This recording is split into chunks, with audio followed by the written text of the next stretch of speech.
Dear students, आज की video में हम जेके बोर्ड क्लास 10th 2025 के इंग्लिश पेपर की जेड सीरीज़ को सॉल्व करेंगे।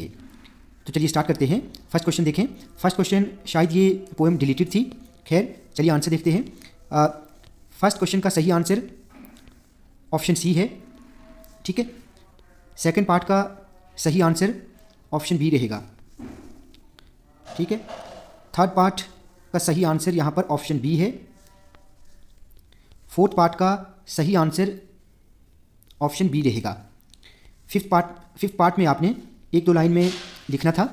आप लिख सकते थे कि the poet means that the listener, ठीक है, the listener has the freedom to express their thoughts and opinions and they should speak up before they lose their freedom. आप ऐसे लिख सकते थे, खैर जो भी आपने लिखा होगा वो ठीक माना जाएगा, ठीक है।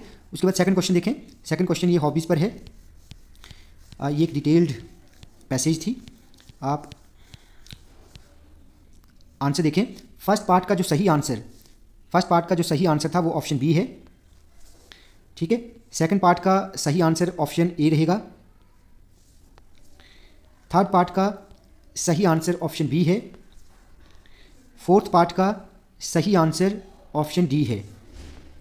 और ये तो आप लिख ही सकते थे, द इम्पोर्टेंस ऑफ हॉबी या फिर बेनिफिट्स ऑफ हॉबी। अगर हॉबी के रिलेटेड आपने कुछ भी लिखा है तो वो ठीक माना जाएगा। थर्ड क्वेश्चन में देख लें। थर्ड क्वेश्चन में फर्स्ट पार्ट क्या है, what is the name of the book shop advertised. तो इसका सही आंसर आप टॉप पर ही देखें, ONU बुक सेंटर, ठीक है। उसके बाद क्या है, how much rebate is given on best seller books. तो इसका सही आंसर 30%, ठीक है। थर्ड पार्ट में इसका सही आंसर 40% होगा। उसके बाद फोर्थ पार्ट में what types of books are available at the book shop, like story books, fiction books, non fiction books, audio books, e books, ये आप लिख सकते थे। और फिफ्थ पार्ट में मेंशन द कोटेशन। तो यहाँ पर क्या है, जो कोटेशन क्या थी, books are the key to success. ये बहुत आसान थी, ठीक है। उसके बाद ग्रामर की तरफ देखते हैं। तो ग्रामर में यहाँ पर देखें, ये मैंने आपको बताई भी थी कि आपने कैसे इस पैसेज को फिल करना है। Yesterday I went to meet my uncle who was feeling unwell, the doctor said, या द डॉक्टर वॉज सेइंग भी लिख सकते हैं, सेड या वॉज सेइंग, ये दोनों ठीक माने जाएंगे। He should take precautions when I reach there, his friends were also present there, ठीक है। उसके बाद ये इनडायरेक्ट स्पीच बहुत आसान थी। आपने यहाँ पर क्या लिखना था, आपने लिखना था, ठीक है, आप देख लें। द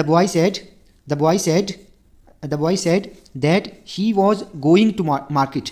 ही, आई का ही में, एम का वॉज में, he was going to the market, ठीक है। ही एडिड दैट, उसके बाद लिखना था, he also added that he needed, उसके बाद आपने लिखना था, he added that he needed, I का ही, नीड का needed, to buy some fruits, and asked, ASKED, and asked if I wanted to come with him, ठीक है। ये आपने ऐसे लिखना था। उसके बाद ये एरर्स थी। यहाँ पर आपने क्या लिखना था, यहाँ पर एरर्स में आपने लिखना था, गो एक एरर थी तो यहाँ पर आपने वेंट लिखना था, ठीक है। सेकंड में एनी आना था, डिड एनी सन, एनी, ठीक है। उसके बाद तीसरी मिस्टेक फैमिली की है, ये इसकी स्पेलिंग ऐसे होनी थी, ठीक है। और यहाँ पर अलास में यहाँ पर आपने एक्सक्लेमेशन मार्क लगाना था, ठीक है। तो ये आपका पेपर था, होपफुली आपने अच्छे से किया होगा, ठीक है। बाकी बहुत आसान क्वेश्चंस थे। अगर आपने कुछ ना कुछ एग्जाम में लिखा है तो आपको यकीनन पूरे के पूरे मार्क्स मिलेंगे।